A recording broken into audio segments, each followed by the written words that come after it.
મેં તમને આગલી વિડીયોમાં જણાવેલું મિત્રો કે આપણે કુકડિયા ગઢે આવ્યા હતા અને અંદર નદીમાં રહીને મેં તમને લોકેશન બતાવ્યું હતું જે મહાદેવના મંદિરનું હતું. તો આપણે મહાદેવ મંદિર તરફ જઈ રહ્યા છીએ. જોઈ શકો છો તમે આ પગથિયા છે તેના, અને આ છે અહીંયા મહાદેવનું મંદિર. જોઈ લો. આપણે મહાદેવના દર્શન કરવા માટે જઈશું. મહાદેવ હર.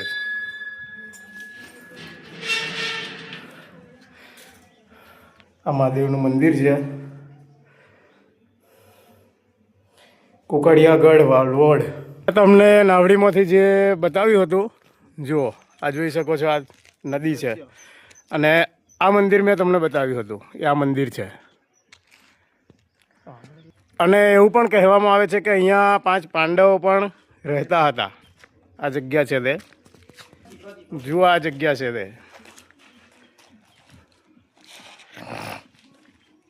અત્યારે તો બધા લોકોએ નામ ને એવું લખીને